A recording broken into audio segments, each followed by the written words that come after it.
Waheguru Karega Khalsa, Waheguru Ki Fateh. So today's video, I would like to speak on Amrit Shakana, or taking Amrit, right? So the reason why I'm making this video is I tend to see lots of people that take Amrit tend to break it later on in life. I am personally not an amritdhari. I'm speaking from an outside lens. This is all perspective. This is not from the panth. This is just another 6 views that I'd like to put out. I feel like Amrit honestly is given much too easily, whereas in the past there was a price to give. Guru Gobind Singh Ji asked for giving your head. Today there is no literal sense as in doing so. Kids tend to take Amrit when they're very young and tend to break it afterwards. Same to piece with people that take Amrit at an older age. They go into it very quick and are unable to keep it, and it makes the amritdhari community not look so great, because there will be many Sahajdhari Singhs, right, that will say, look at the amritdhari Sikhs, what they do. So my point is not, it basically demotivates the panth in a way. So again, this is not from the panth saying, this is from my personal saying, that there should be some level of test that goes towards it. For example, lots of things these days got big bellies, right, really scrawny, right? Again, I'm not saying you're supposed to be like very muscular or nothing. We need like running, endurance kind fitness, strength time fitness, aerobics. There should be some minimum fitness standard that a amritdhari Sikh should have. Certain amount of push-ups, certain amount of time that they can run, certain amount of strength, again, compared to their weight. There should be some standard so that they can actually fight, right? That they can actually fight. Again, the Krapan is good. It's good for, good to use, right? But again, you need to have some sort of physical strength, right? So that's number 1.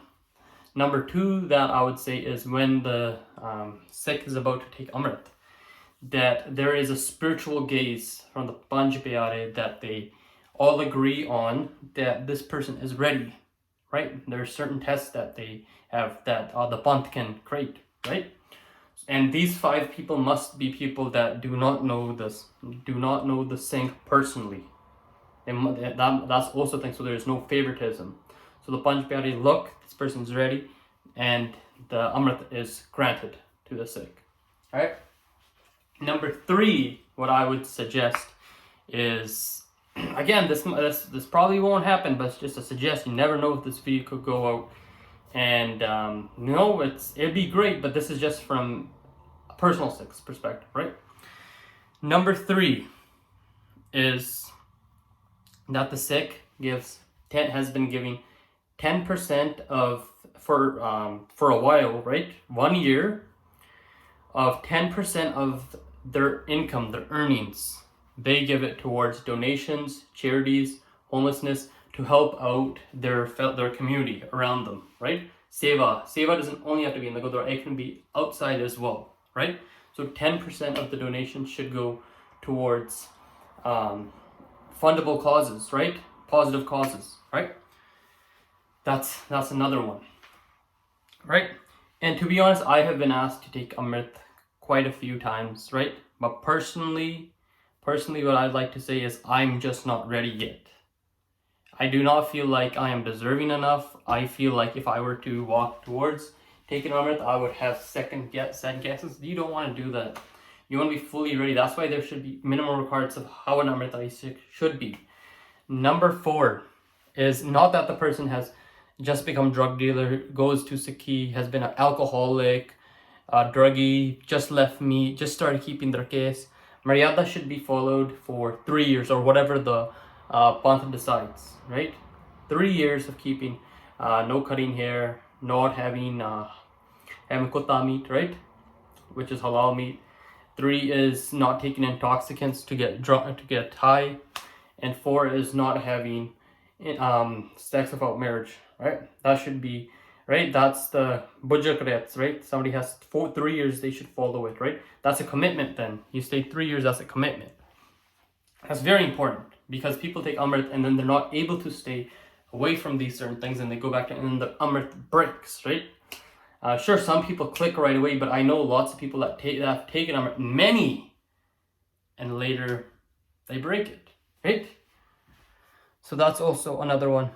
And the next thing, we have so many, I know this is going to be an unpopular opinion, but because times have changed, right?